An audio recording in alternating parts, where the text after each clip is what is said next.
ئازادکردنی شەنگال بۆ ئاوارەیە یەزیدیەکان لەم بارودۆخە سەختەی ژیانیاندا هەواڵێکی یەکجار مژدەبەخش بوو بە جۆرێک بە بیستنی ئەو هەواڵە بەشێک لەو ئازار و نەهامەتیانەیان بیر چووەتەوە کە بەهۆی هەڕەشە و توندوتیژەکانی چەکدارانی داعشەوە ڕوبەڕوویان بووەتەوە.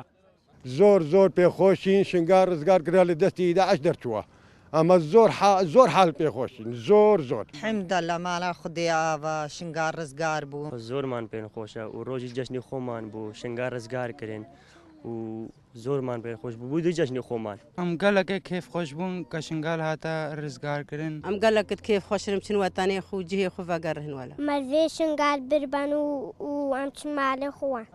ئازادکردنی خاکەکەیان هەندێک لە ئازار و دژوارەکانی ژیانی یەزیدیەکانی کەم کردووەتەوە، بەڵام هێشتا خەم و ئازاری دەست بەسەرکردنی کچەکانیان لە نێو جەستە و بیریاندا بە زیندوێتی ماوەتەوە و داوا لە کۆمەڵگەی نێودەوڵەتی دەکەن بۆ ئازادکردنی ڕۆڵەکانیان هەنگاوی بەپەلە بنێن.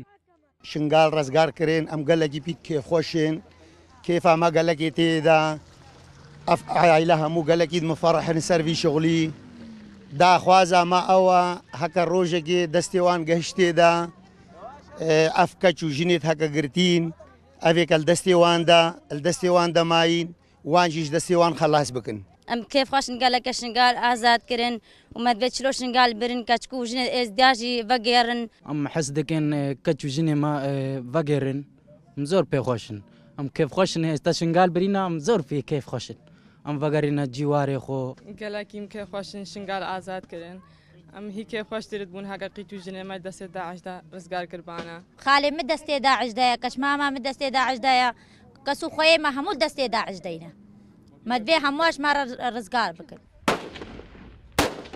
ماوەی نزیکەی 5 مانگە دەڤەری شەنگال لەلایەن چەکدارانی داعشەوە داگیر کرابوو. لەو ماوەیەدا بازاران خێزانی ئێزیدی ئاوارە بوون و بارودۆخی ژیانیان ڕوبەڕووی نامەتی و دژوارەیەکی زۆر بووەتەوە بە جۆرێک ئەو بارودۆخە کاریگەری زۆری لەسەر ژیان و گوزەرانیان دروست کردووە. ئێزیدەکان زۆرترین تووڕێی و توندوتیژەکانی داعشیان بەرکەوتووە بە جۆرێک هەوڵی سڕینەوە و لە ناوبردنیان دراوە، بەڵام هەواڵی ڕزگارکردنی شەنگال تەواو دڵخۆشی کردوون چونکە هەوڵی گەڕانەوەیان بۆ زێدی خۆیان لە خەونەوە بووە بەڕاستی. بەرانە بڵا کورسات نیوز کەمپی یاربەت.